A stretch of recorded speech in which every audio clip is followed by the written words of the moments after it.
الحمد للہ رب العالمین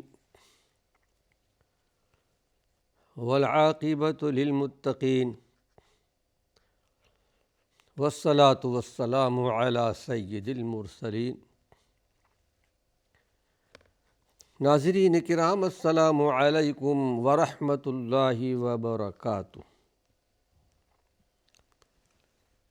ایمانی صفات کا عنوان لے کر آپ کی خدمت میں حاضر ہوں۔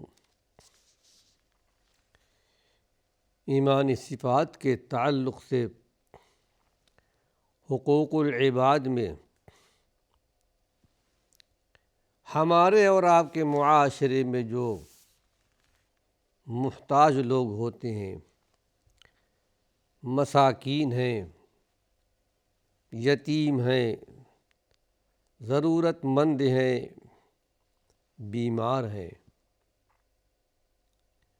ان کے ساتھ ہمارا اور آپ کا کیا معاملہ ہونا چاہیے؟ ہمارے اور آپ کے دین میں، دین اسلام میں ہر چیز کے لیے رہنمائی موجود ہے۔ بڑی سے بڑی رہنمائی، چھوٹی سے چھوٹی چیز،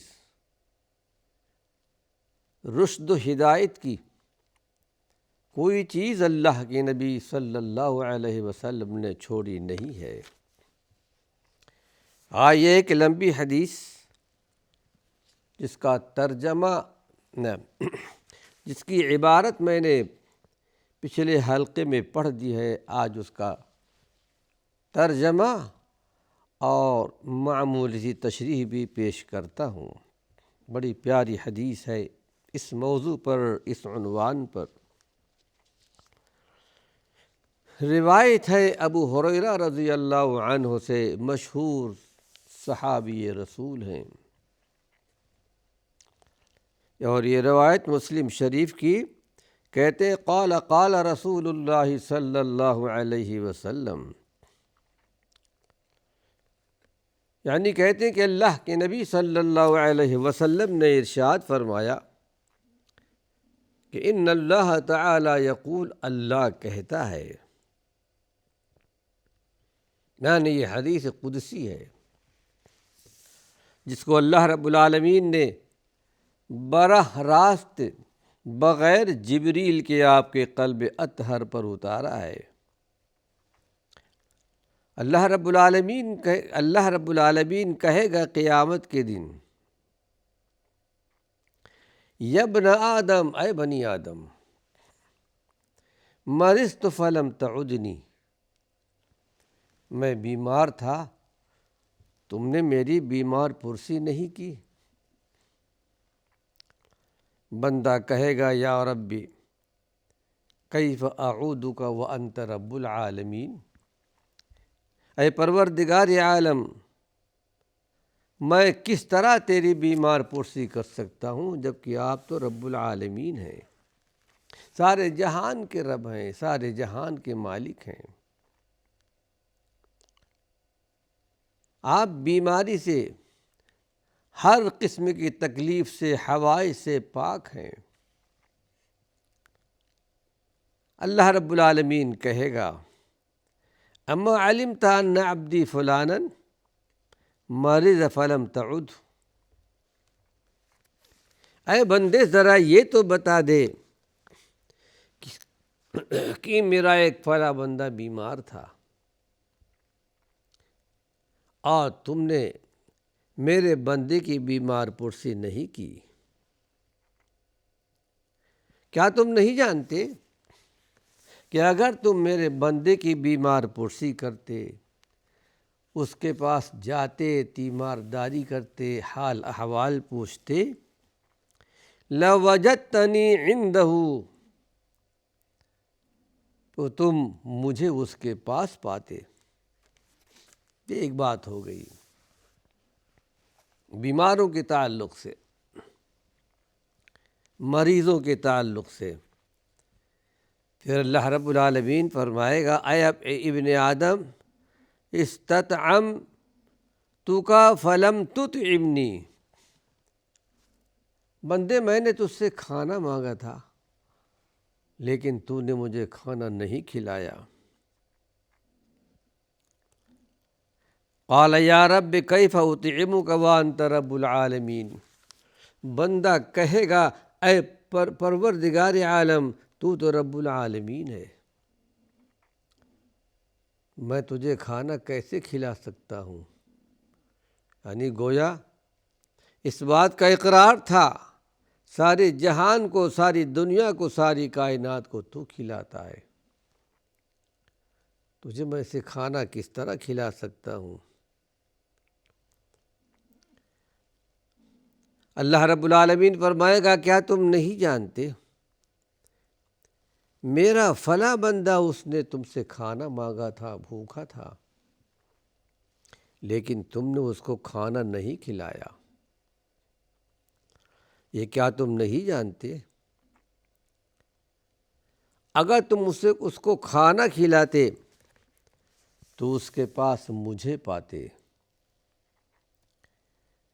پھر اس کے بعد اللہ رب العالمین فرمائے گا اے بنی آدم، میں نے تجھ سے پانی مانگا تھا، پیاسا تھا، اور تم نے مجھ کو پانی نہیں پلایا۔ قال کہے گا یا رب کیف اسقیک وانت رب العالمین، اے پروردگار عالم تیری ذات تو رب العالمین ہے، سارے جہان کا پرورش کرنے والا ہے، سارے جہان کو کھلانے والا ہے،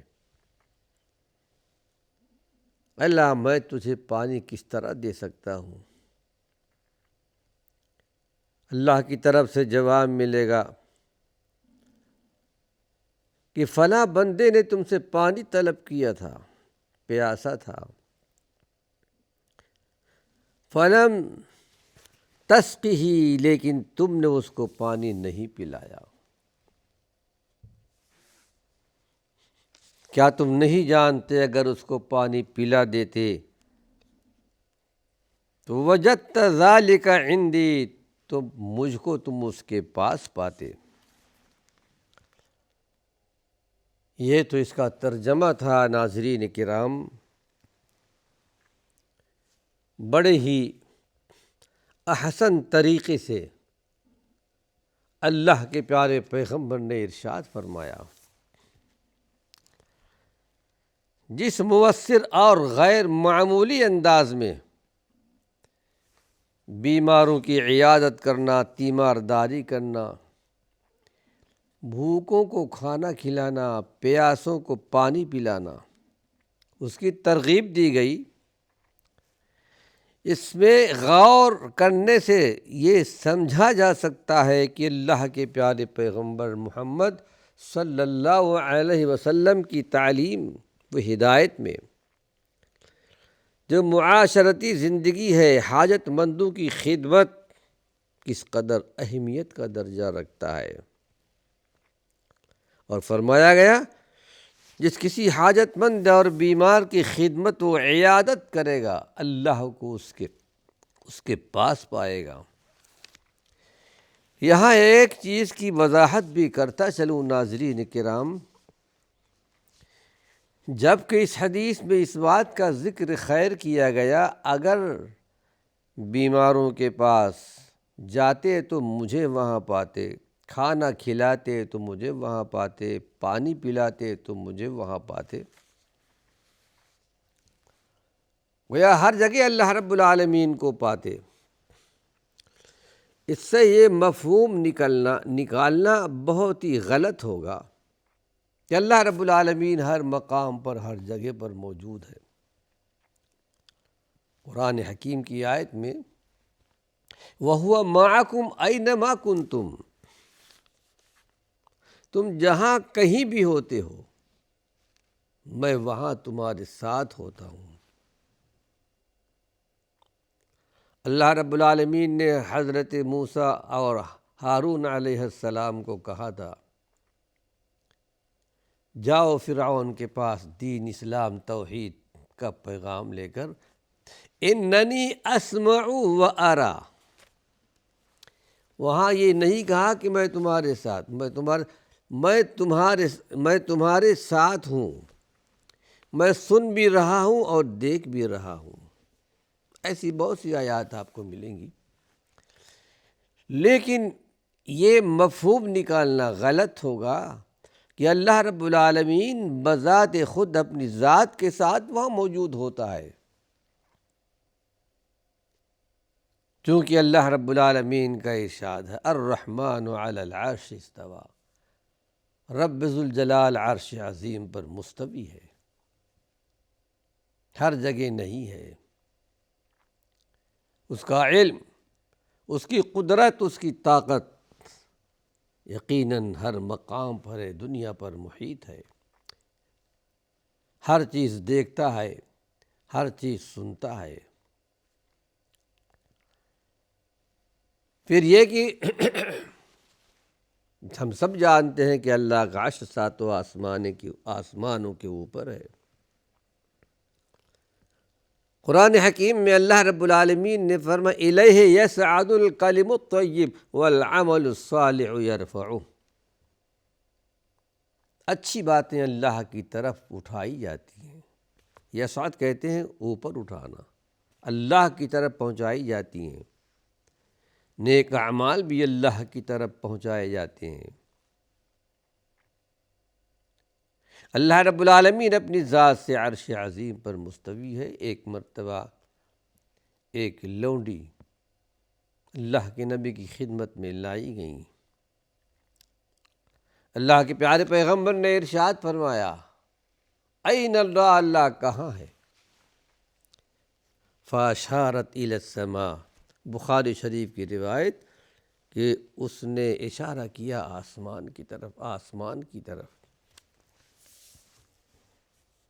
یعنی اللہ رب العالمین کی ذات عرش عظیم پر مستوی ہے، کما یلیق بذاتہ، جس طرح کہ اس کی ذات کے لیے لائق ہے۔ ہم کیفیت بیان نہیں کر سکتے۔ امید ہے کہ مسئلہ سمجھ میں آ گیا ہوگا۔ ایک مسئلہ اور ہے، غلاموں اور زیر دستوں کے بارے میں ہدایات۔ جس وقت اللہ کے پیارے پیغمبر محمد صلی اللہ علیہ وسلم دنیا میں مبعوث ہوئے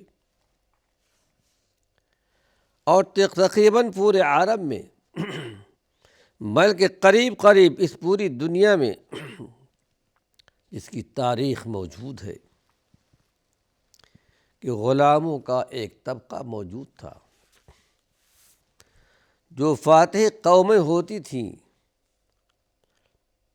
کمزور طبقے کے لوگوں کو غلام بنا لیا جاتا تھا، ان کو اپنی ملکیت میں رکھتے تھے، ان سے جانوروں کی طرح محنت اور مشقت کا کام لیا جاتا تھا، ان کا کوئی حق سمجھا نہیں جاتا تھا۔ اللہ کے رسول صلی اللہ علیہ وسلم جن کے بارے میں اللہ نے ارشاد فرمایا وَمَا أَرْسَلْنَاكَ إِلَّا رَحْمَةً لِلْعَالَمِينَ، ہمارے پیغمبر محمد صلی اللہ علیہ وسلم، ہم نے آپ کو سارے جہان کے لیے رحمت بنا کر بھیجا ہے۔ اس زمانے میں جو غلام ہوتے تھے رحمت للعالمین، ان کے لیے بھی باعث رحمت تھے۔ اللہ کے پیارے پیغمبر نے تو ایک طرف